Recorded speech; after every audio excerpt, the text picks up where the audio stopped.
Good day. This is Dimitri Lascaris coming to you from Montreal, Canada for Reason to Resist on July 27th, 2026. What you just saw was an image of the Saudi crown prince, as they call him, Mohammed bin Salman, yucking it up, having a bromance with the notorious pedophile Jeffrey Epstein. That photograph was discovered amongst Epstein's personal effects after he purportedly committed suicide, discovered in his Manhattan mansion. And the image apparently dates from November 2016. By that point in time, Epstein had already been convicted of criminal offenses involving the sexual exploitation of a minor. It was well known to the entire world that he was a pedophile. And nonetheless, as you can see here, the so-called crown prince is behaving in a quite affectionate manner towards the pedophile in ways that you don't see him normally behave. How often have you seen the crown prince without any head covering and his arm wrapped around somebody as if he's holding on to them for dear life? Well, why am I showing you this image? I made a decision this morning before beginning this report, which is going to be very much about Saudi Arabia, that every time I talk about this vicious, monstrous, genocidal Saudi autocracy, I'm going to remind our audience of that photograph. This is the nature of the beast when we're talking about Saudi Arabia today. Now, they call him the crown prince, but at the end of the day, he's just another depraved, corrupt, Western-backed dictator who serves the interests of Washington. So why am I going to talk to you about Saudi Arabia today? Because another massive Saudi oil facility has been set on fire. In eastern Saudi Arabia, the Abqaiq crude oil stabilization plant, the largest such plant in the world, is burning after drone strikes launched by the resistance. In this report, we'll explain to you what has happened at this Aramco facility in eastern Saudi Arabia and why it matters. We'll also update you on conditions at another massive Aramco facility, the Red Sea refinery in Jazan, Saudi Arabia. As we reported on Saturday, that facility was struck by the Yemeni resistance on Friday night and was set ablaze as well. Finally, we'll update you on the state of the West's criminal war of aggression on Iran. Before I begin, please remember to like and share this video if you find it to be informative. And if you're not already a subscriber to Reason to Resist, we warmly encourage you to become one. Please help us to expand the reach of our unapologetic brand of on-the-ground resistance journalism. And by the way, yesterday we blew by the threshold of 192,000 subscribers. Our goal is to get to 200,000 by the end of August, and our audience is helping us to get there. Thank you very much for all your support. Now let's get into it. So the Abqaiq Aramco facility is, as I mentioned, is situated in eastern Saudi Arabia near the Persian Gulf and the island statelets of Bahrain and Qatar. And just to orient ourselves, I'm going to show you a detail of a map of the Persian Gulf. In the center, in a dotted red line, you can see the outline of the facility, the Abqaiq plants belonging to this massive Saudi corporation Aramco, which effectively controls the Saudi oil assets and is probably worth trillions of dollars at this stage. You can see this is very close, this facility, to the Saudi port of Dammam, but exports from this plant have not been going through in significant numbers through the Persian Gulf and the Strait of Hormuz, obviously, since this criminal war of aggression was launched by Trump and Netanyahu.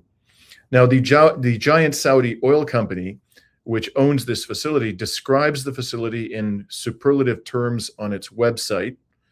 This is the web page relating to the facility, how 70-year-old Abqaiq plants transformed to become a 4Y1R leader. As part of our efforts to become the world's leading digitalized energy company, Aramco renovated and refurbished our oldest oil processing plant, transforming it into a world leader in the use of fourth industrial revolution technology.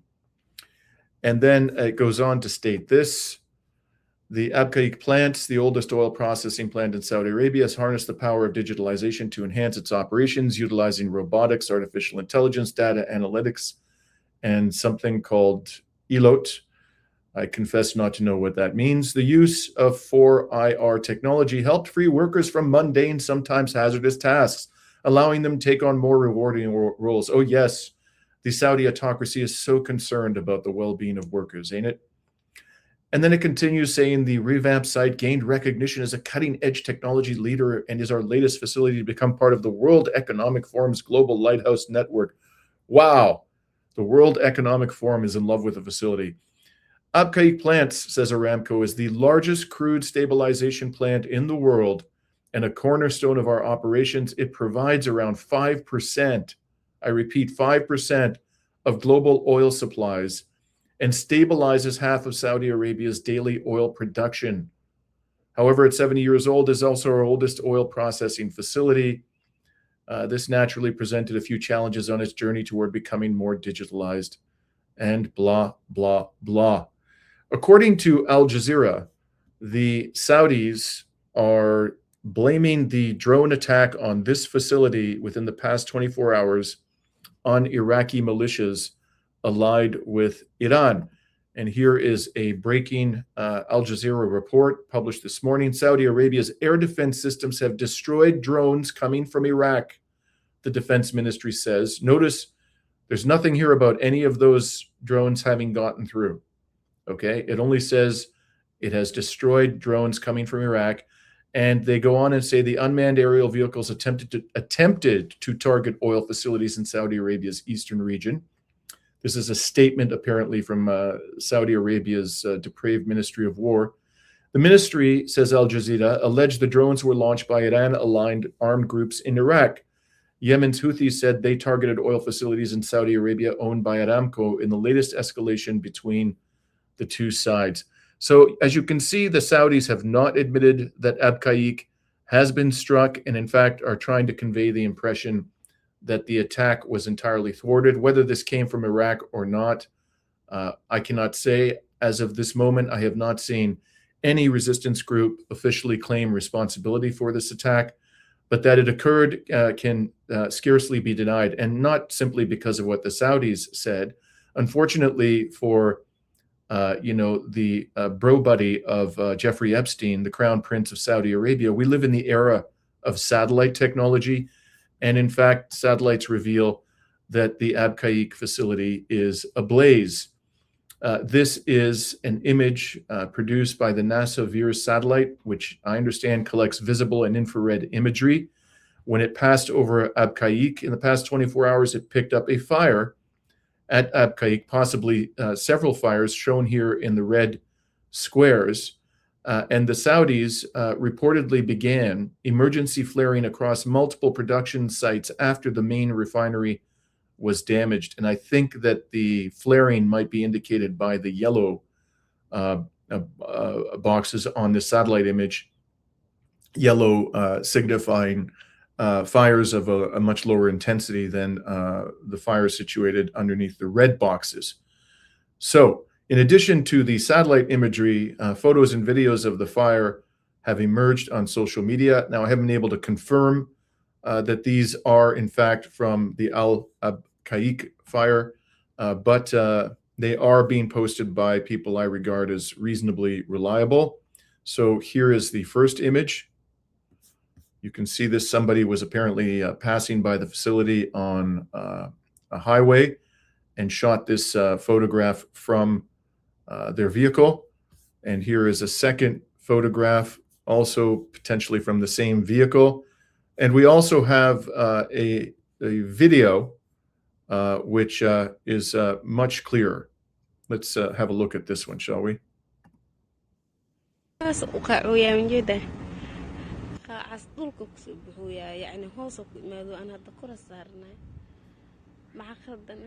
So you can hear there a woman speaking in Arabic. I don't know what she's saying. Presumably she is talking about what she's filming there, but let's just take another look at this. You can see this huge amount of black smoke billowing up into the atmosphere.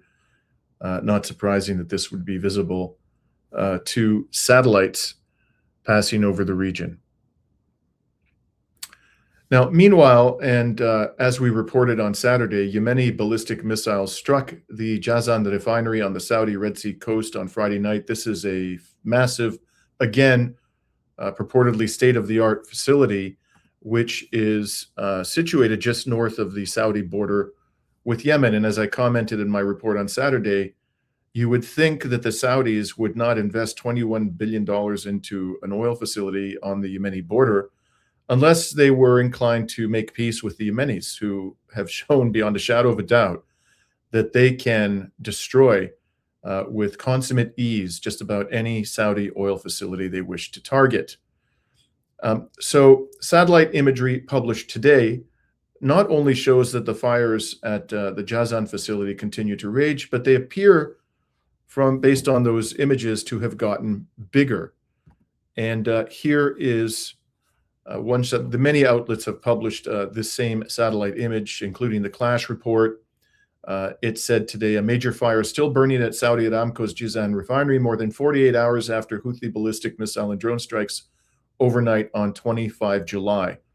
Satellite imagery and NASA thermal data confirmed damage to storage tanks and pipelines at the eastern half of the $21 billion, 400,000 barrel per day complex, with thick smoke consistent with a crude oil tank fire rather than routine flaring. Now we have another satellite image to show you. This one reveals a massive plume of smoke going on for hundreds of kilometers from the Jazan facility on the Red Sea coast of Saudi Arabia. That was taken apparently this morning, this satellite image. So clearly this fire is not under control and may well have expanded at this critically important $21 billion facility. Now, one would think that all of these developments would cause upward pressure on the price of oil. One would be mistaken to believe that in today's rigged market. This is the price of Brent crude on oil markets as of about 30 minutes ago, and you can see the price is now down to less than $90, $89.65 when I checked moments ago. That is a 7.4% reduction in less than 1 day of trading. That's a pretty damn big reduction. What the hell would cause people in these circumstances to believe that apparently, as the market does, by and large, that the oil crisis is abating, that it's being mitigated in these circumstances? Remember, when the markets closed last on Friday afternoon, these two Saudi oil facilities had not at that point in time been set ablaze. And there also have been other developments, which I'm going to talk about, which would cause a rational investor to believe, in my view, that the oil crisis is getting worse. And it's certainly not likely to get better anytime soon. But nonetheless, here we have yet again a highly unusual and, quite frankly, mysterious reduction in the price of oil at a time when you would expect the price of oil to be going up. Now, part of the reason for this is undoubtedly that the corporate media are doing everything they can to bury the news about these massive fires at these two key Saudi oil facilities. And in fact, despite the ready availability of satellite imagery and video and photographs, which appear to show large fires at Abqaiq and at Jazan, I saw no reports this morning about either, in the corporate media, I should say. In the corporate media, I haven't seen any reports about either of these facilities being on fire. But again, if you're a rational investor, you're not going to simply rely upon the corporate media. You're going to rely on all credible sources of information, including, in particular, satellite imagery produced by reputable satellite imagery providers. And apparently, there are people in the market who are not doing that, because if anything, these fires demonstrate that the war is escalating and that Saudi Arabia's critically important oil infrastructure is just remarkably vulnerable to attacks, not only by Iran, with all of the sophisticated projectiles at its disposal, but also by Ansar Allah in Yemen, which has a much larger military budget, I'm sure, than Iran. Now, compounding the confusion here is news relating to China's imports. It has been reported in the last 24 hours, actually today, this is an article appearing on the website of Price of Oil, that China is likely to have increased its crude oil imports this month, July, with the daily average at 7.8 million barrels, according to calculations by Kepler, which is a very reputable oil industry consultant, and as cited by Bloomberg. Refiners have been buying more Russian crude and have seen more tankers arrive from the Middle East, the report noted. The figure could add fuel to oil's rally, as the July average would be a solid increase from the 6.2 million barrels daily that Chinese refiners imported in June. So that looks like an increase of about 25%, just eyeballing it there, from June to July in Chinese imports of crude oil. Given the amount of crude oil that China imports, that's a significant number. So this too should be adding to the upward pressure on the price of oil. And yet, at the very time that this news is being reported, the price of oil is plummeting. Now, a potential explanation for this price drop is, of course, and I'm going to get into this in some more detail, that since the weekend, Iran and the United States have purportedly stopped firing at each other. CENTCOM suspended its bombing campaign, its criminal bombing campaign of Iran on Friday, and has not bombed Iran again, as far as I can tell from the available information. Axios, the ever-reliable propaganda organ of the White House, reports that this was done on the advice of Admiral Bradley Cooper, who reportedly told the Donald that the campaign of bombing Iran had reached the limits of its effectiveness, probably reached the limits of its effectiveness before it even began. And I'll come back to the reasons for the suspension of the bombing campaign in a few minutes. It's important to note what the media is saying about that. But over the weekend, I think about 24 hours after the U.S. announced the suspension of its bombing campaign, Iran announced that in light of CENTCOM's decision, it too had suspended attacks on U.S. military bases in the region. However, there are reports of a drone strike last night against targets near U.S. military bases in Erbil in the north of Iraq. And we even have a video, again, haven't been able to confirm that this is a video of a drone strike on an area in or around a U.S. military base in Erbil, but here's what it shows.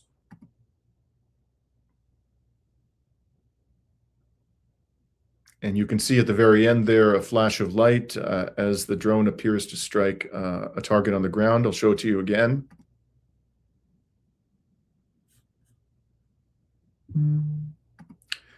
Now, even if we ignore that drone strike, why would any rational investor believe that this pause in the fighting will resolve the worsening oil crisis?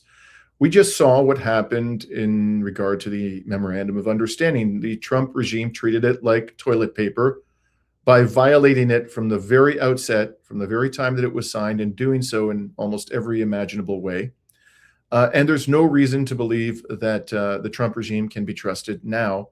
There's no reason to believe that it's actually interested in a durable, sustainable, and fair peace with the country that it and its predecessor administrations have tormented for decades. All evidence suggests that the Trump regime and the deep state, the neocons, the U.S. military, all remain bent on the destruction of Iran, and they're just trying to figure out how to do it without blowing up the global economy. I'm afraid that there is no way for that. Well, thankfully, there's no way to do it without blowing up the global economy. Sadly, I don't know that they understand that yet. Now, even if we ignore Trump's decades-long record of lying and cheating, there are other reasons to expect this situation in the oil markets to worsen, or at least not improve. And the second of those reasons is that Iran remains in control of the Strait of Hormuz. And in fact, Iranian media just reported that in the early hours of this morning, 6 ships that were violating regulations about passage through the strait, these are Iranian regulations, of course, attempted to pass through the southern part of it. They had turned off their navigation and positioning systems, AIS, and were also attempting to provoke the U.S. Army. I'm not sure what is meant by that, but in any case, one of these ships was involved in an incident, and the rest were brought back to the Persian Gulf under Iran's decisive management. That apparently was stated by the Iranian military this morning. On top of all of that, Yemen has declared that it won't stop attacking Saudi Arabia until the Saudi blockade on Yemen is lifted. This blockade has been in effect for more than a decade. It has caused the deaths of probably hundreds of thousands of innocent Yemenis. It arguably constituted, as I've been saying for a very long time, a genocide. And it was one that was fully backed by the West, just like the genocide in Palestine and in Lebanon are fully backed by the West. And so the Yemenis have set a very high bar for stopping their attacks on Saudi Arabia. That is an end to this, interminable blockade. And there's simply no indication that Jeffrey Epstein's bosom buddy, the Crown Prince, is prepared to lift the blockade. So that means we can anticipate more devastating attacks on critical Saudi infrastructure. So there are plenty of reasons to be very concerned about the availability of oil in the weeks and months ahead. And there's a fourth one I haven't even mentioned yet, and that is, of course, that the Ansar Allah movement has imposed a blockade, a retaliatory blockade through the Bab al-Mandeb Strait on Saudi oil tankers. Now, reportedly, ship traffic through the Bab al-Mandeb Strait fell to 11 vessels yesterday, Sunday, the lowest in recent months following Ansar Allah drone attacks on Saudi oil facilities. As I said, when the markets closed on Friday afternoon, the two huge fires in Saudi Arabia had not yet been ignited. And therefore, one would think that with this news entering the mix, there would have been an increase in the price of oil today, certainly not a dramatic decline. So apparently, the dumb money does remain quite active in the oil markets, but there's a question about the extent to which the dumb money is driving the downward, the descent in the price of oil.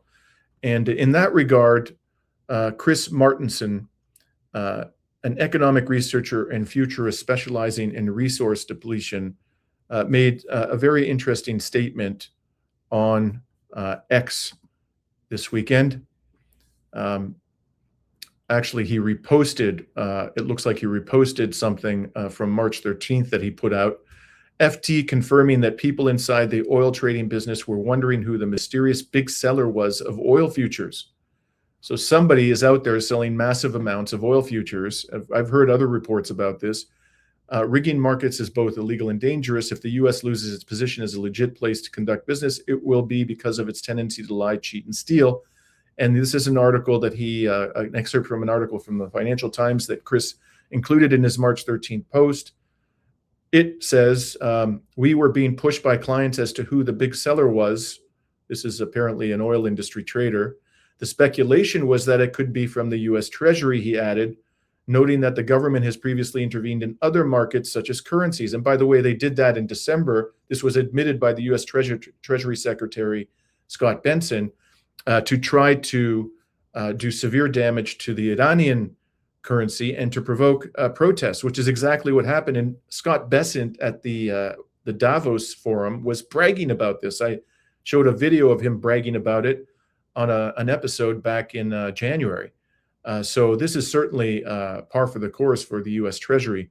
And this FT excerpt goes on to say, Rapidian Energy Group, a consulting founded by former White House energy advisor Bob McNally, said this week that while such a move by the government would be unprecedented, it was clear, quote, the idea of the U.S. Treasury selling front-month crude futures was getting more attention than usual. Given the current panic situation, Rapidan analysts wrote in a note for clients, we cannot completely rule it out.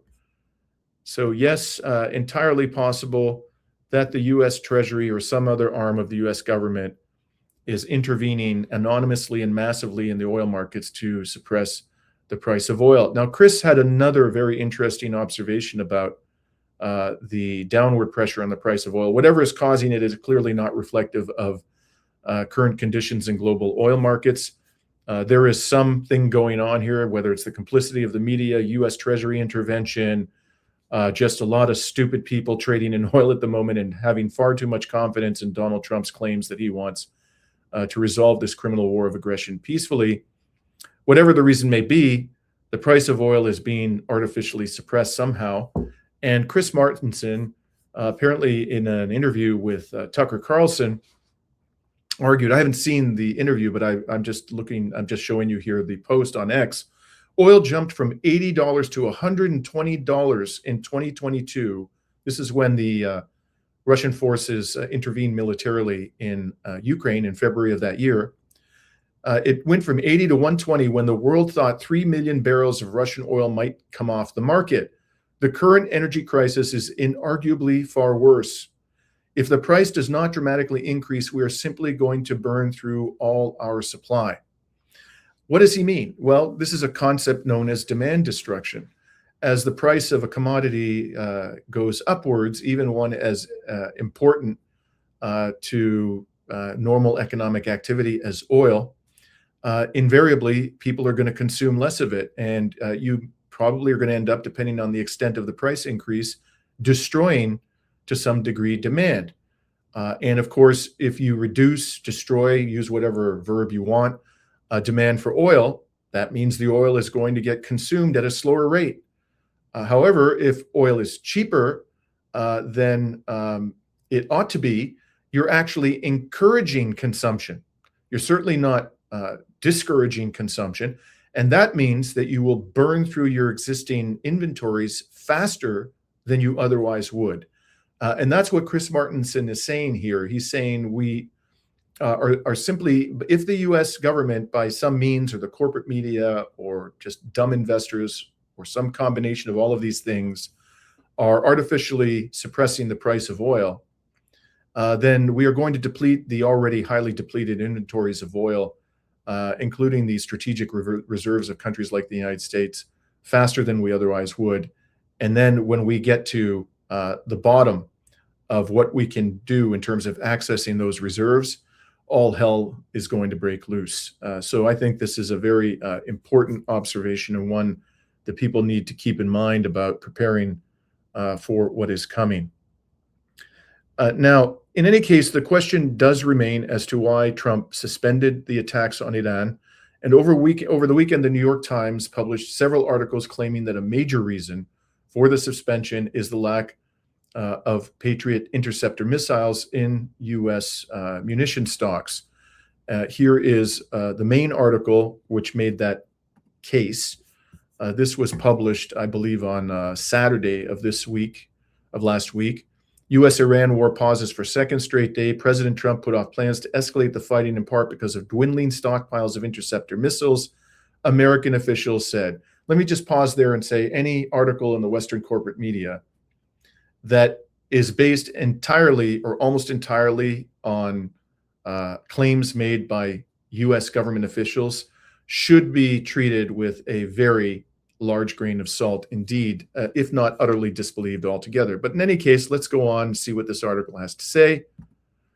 This is by Aaron Boxerman and Sana Mahouzi, July 26. The war between the U.S. and Iran remained on pause for a second straight day on Sunday, while the Iranian Foreign Ministry said that there had been some movement in talks between Tehran and mediators over the Strait of Hormuz. No U.S. strikes on Iran have been reported since Friday, while Iran has similarly held off attacking American allies around the Middle East after about 2 weeks. President Trump decided last week to put off plans to escalate the U.S. assault on Iran, at least for now, according to U.S. officials. Mr. Trump and his aides were motivated in part by dwindling stockpiles of interceptors to shoot down Iranian missiles, said the officials who spoke on condition of anonymity. Mr. Trump has struggled to decisively end the war in Iran that the United States and Israel started jointly 5 months ago, even as the global economic toll and number of American casualties have mounted. And then there's more from the New York Times.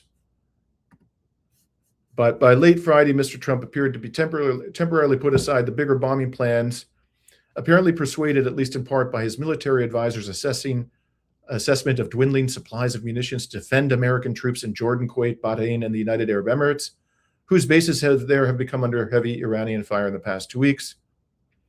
A major attack would most likely have drawn a heavier Iranian retaliation, putting more pressure on U.S. air defenses. And it goes on and says in late April, the New York Times reported that the Pentagon had used more than 1,200 Patriot interceptor missiles in the war, at more than $4 million apiece, leaving inventories worrisomely low, according to internal Defense Department estimates and congressional officials.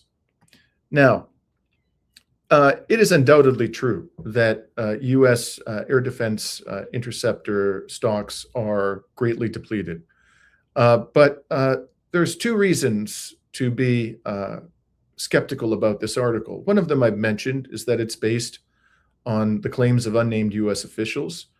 And secondly, they simply ignore the fact that the Patriot interceptor missiles are woefully inadequate to take down ballistic missiles. And how do I know this? Because one of the leading U.S. weapons experts, Ted Postal, a former professor at the Massachusetts Institute of Technology, former advisor to the Pentagon, has been explaining over and over again in the alternative media, including on the Daniel Davis Deep Dive program, that the Patriot interceptor missiles take down less than 3% of the ballistic missiles based on the available evidence. And there's now a copious amount of available evidence. So they may be reasonably good at taking down drones or maybe relatively slow-moving cruise missiles, but ballistic missiles, which are the ones that appear to be doing the greatest damage, are getting through, pouring through these air defenses with reckless abandon. And so how big a factor can this actually be?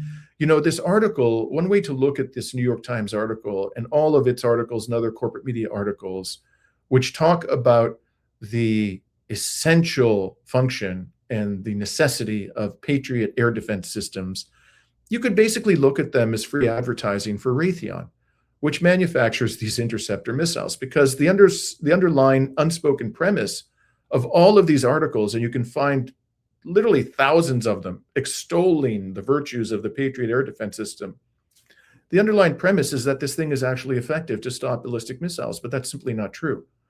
So how much of a factor is it really at the end of the day in terms of Trump's decision to suspend his attacks on Iran?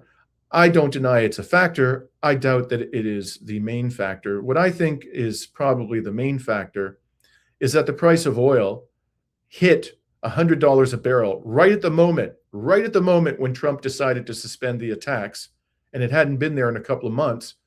And it was absolutely clear at that point that Yemen and Iran were both capable and fully prepared to blow up the energy infrastructure of the Western-backed Arab dictators, particularly that of Jeff Epstein's bosom buddy, the dictator of Saudi Arabia. And of course, were they to do this, they've surely sent a strong message in that regard over the last few days, then the world would be plunged into a prolonged depression, and the United States economy would go into a tailspin, and quite possibly various asset bubbles would explode, and the U.S. financial system would lie in smoking ruins. I think that's likely to be the main reason for Donald Trump's sudden display of restraint. In any case, in my view, it is absolutely vital that Iran and Yemen maintain pressure on the Strait of Hormuz and the Bab al-Mandeb Strait. There has not yet been serious, lasting damage to the U.S. economy. There has been quite serious damage to U.S. military bases, but that's something that, you know, tens of billions of dollars could probably rectify, and the U.S. is quite willing to spend insane amounts of money on its military. Really, what has to happen for the resistance to establish definitive deterrence is for the U.S. economy to be dealt a crushing blow, and probably also the economies of the major vassals of the United States in Europe, Japan, and South Korea. I'm sorry that that's the world in which we live, but it is. And, you know, you can't formulate an intelligent and effective foreign policy based on the world as you dream of it being. You have to deal with the reality of the world in which we live. And that is sadly the reality of the world in which we live. So I very much hope that the Iranian government will not be tempted to open up the Strait of Hormuz or to prod its ally Ansarallah to open up the Bab al-Mandeb Strait, unless and until the U.S. economy has been delivered a crushing blow. We're probably at least a few weeks, if not months, away from that. I would suggest, humbly, that the straits, Bab al-Mandeb and Hormuz, remain closed essentially closed until the midterms. That should do the job. And if they're going to be opened up in any significant way prior to that time, it should be done only after, I repeat, only after the United States has done the following. Number one, forced its Saudi dictatorial vassal to lift the blockade on Yemen, and that should be decision should be embodied within a UN Security Council resolution. Number two, forced Israeli troops to withdraw from South Lebanon and the Gaza Strip, and that too should be embodied in a UN Security Council resolution. Number three, turn over to Iran all of its stolen assets, which I understand have a value in excess of $100 billion. And number four, withdrawn U.S. military forces from the Persian Gulf.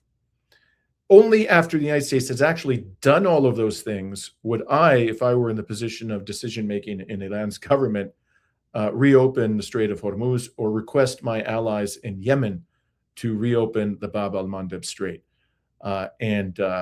If and when the U.S. government were to do those things, then I would suggest it would be well worth it to hazard another chance, take another stab at a lasting peace deal with the United States.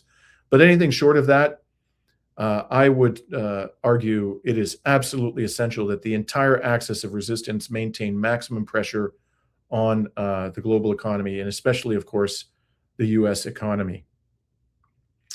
Now, in that regard, I'll just point out that the spokesperson for the Iranian Foreign Ministry, we actually met him, Mr. Bagay, Dr. Bagay, when I was in Iran during the funeral of the martyred Supreme Leader, and he delivered a speech which I covered on this program. He has said within the past 24 hours in a response to a question about communications between Iran and the United States that, quote, mediators may convey messages regarding current developments, but at present we are not engaged in any negotiations with the American side. Now, it's not the first time we've seen a statement like this from Iran's foreign ministry. I've always found these types of statements rather unconvincing, to be perfectly blunt about it, with all due respect. I mean, whether you're talking to them face to face or whether you're passing messages through the mediator, aren't you in fact engaging at some level, to some degree, in negotiation with the United States? I don't know what they're talking about, and I can only hope that the Iranian government is not contemplating a reopening of the Strait of Hormuz unless very severe conditions like the ones that I've just outlined have been fulfilled, not only have been embodied within some piece of paper that Donald Trump signs, but have actually been fulfilled. Only then should there be any reopening of the Strait of Hormuz. Maximum pressure. The United States government for years said we're going to impose, and they did impose these so-called maximum pressure sanctions on Iran. Well, it's Iran's turn to impose maximum pressure on the aggressor and the genocidal monster. And I, with all due respect and the greatest of affection for the Iranian people, I hope very much that that is what their government does in the weeks and months ahead. In related news, the Iranian news agency Tasnim just issued the results of a poll, which it said it conducted, asking people of Iran whether Iran must maintain its management and control over the Strait of Hormuz, even if this issue leads to another war with America. That was the question. Even if it leads to another war, 78% said yes. So if that's the public sentiment at Iran, this is a huge majority feel that way, then the obligation of the Iranian government, if it in fact is going to respond to the demands of the people, is that they will keep control over the Strait of Hormuz. And that means, of course, restricting the flow of maritime traffic from hostile nations through the strait. They'll do it even if that means a resumption of the hot war with the United States. The goal, I'm sure that the Iranian people who feel this way don't want another war. I certainly don't want any more war. But if the alternative is more war now in order to bring the hostilities to an end more quickly, or delay further war and then have to deal with years of warfare where the United States, induces the Iranian government to enter into a pause, increase the flow of traffic through the Strait of Hormuz, relieve pressure on oil markets, and then when the situation has calmed down, come back, hit Iran again, and then just endlessly repeat this cycle until Iran becomes Syria. That is the future awaiting Iran, I fear, if the Iranian government constantly falls into a trap of opening up the Strait of Hormuz whenever the Donald says he's suddenly interested in peace again. He doesn't want peace with Iran, Russia, China, Palestine, Lebanon, Yemen. This man is a bloodthirsty, psychopathic warmonger who is bent on the physical destruction of any and all groups and individuals who resist U.S. global hegemony. It's as simple as that. And he ain't going to change before he mercifully departs this world. I hope that that message has been received by all elements of the resistance to U.S. hegemony all around the world. Now, on a related matter, I wanted to bring this to your attention. The pathetic government of Kyriakos Mitsotakis in Athens is bragging that it shot down 2 ballistic missiles from Yemen that were heading towards the Red Sea port of Saudi Arabia known as Yanbu. That is the port through which Saudi Arabia has been exporting through the Red Sea millions of barrels of oil per day, despite the war. The Greek military has long been bragging about the fact that it sent a Patriot air defense system to Saudi Arabia to help protect the bosom buddy of Jeffrey Epstein, the crown prince, and his trillions of dollars of wealth, or whatever obscene amount of money he possesses. And frankly, I don't believe a word of this. There's no evidence that has been provided by the Greek government that it shot down these ballistic missiles. No video evidence, no photographic evidence. There isn't any radar imagery, nothing like that. It's just a claim put out by Greek military sources. I don't even believe the sources identified themselves by name. Now, why would they do this? Well, because they want to justify the huge increase in spending that the Greek government is currently engaged in order to bolster its military. And, this looks good to the Greek electorate, I suppose, and gets them all excited about further expenditures in fancy American weaponry and causes them to feel that these are good investments of their money. But if they were told the truth, as Ted Postal has been saying, less than 3% of ballistic missiles are shot down, they probably wouldn't be too excited about spending money on more Western-made missile defense systems and all of these interceptors, which cost millions of dollars apiece. So I think that this is probably something that the U.S. Government asked the Greeks to say, and the Greeks were only too happy to do it because it makes their military look good. But the goal here was to convince the public that Yemen had failed to strike Saudi oil facilities. That's probably why the Washington asked Athens to make this statement, if in fact that's what happened, and I suspect it is. Now, another important news item, the U.S. casualties have gone up again, as reported by CNN and other Western news outlets. The casualty count is now above 600 as the Pentagon quietly changed the way it accounts for casualties. And this is a summary of the CNN article on Tasnim. CNN wrote that the Pentagon has quietly revised the casualty statistics of the American war with Iran, and by adding more than 140 new wounded and re-registering 4 dead soldiers, now the number of wounded in this war has increased to 624 and the total number of dead to 18. And that probably is a vast undercount. Two other quick pieces of news I want to share with you. I just learned this morning, sadly, that this hotel in Tehran is on fire.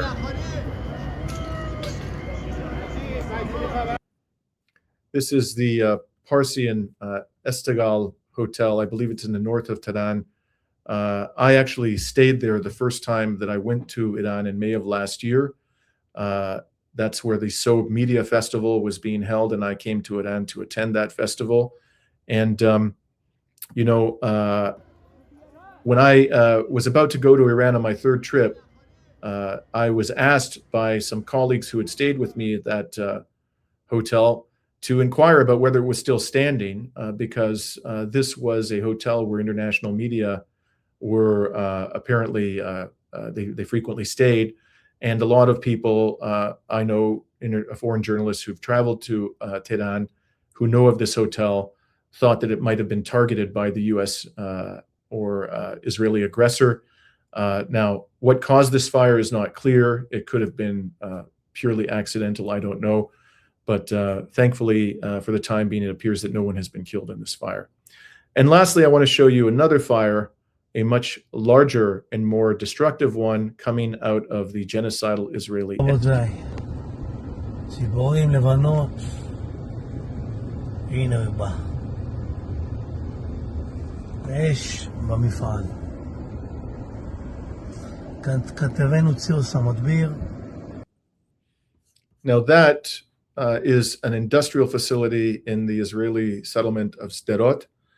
Sderot is very close to the border with Gaza, just between Sderot. I think it's maybe a kilometer or two from the border of Gaza. Between Sderot and the border of Gaza, there's a hill called Camel Hill. And when I was last in Palestine during Ramadan of 2024, about 6-7 months after the genocide began, I went to Sderot and then was on that hill and observed in horror as Israel rained bombs down upon the Gaza Strip. Sderot has been notorious for celebrating, residents of this satanic settlement will go out onto their roofs and they'll have picnics, watching gleefully as the Israeli military rains bombs down on Gaza. Now, what has caused this fire? I don't know. It could be an accident again. I don't know if there are any casualties. I'm not entirely sure as to what is being produced at this factory, but we do know that there are plenty of people out there who have a motive to set Israeli industrial facilities ablaze whenever the opportunity presents itself. Hopefully, we'll find out in the days ahead exactly what happened here. And if we do, we'll certainly let you know. That's our report for today. To all of you out there, please stay safe. Thank you for watching, and we'll be back to you tomorrow. Hopefully, we'll have the opportunity on Tuesday to interview our good friend, John Helmer. For now, I'm signing off from Montreal on July 27th, 2026.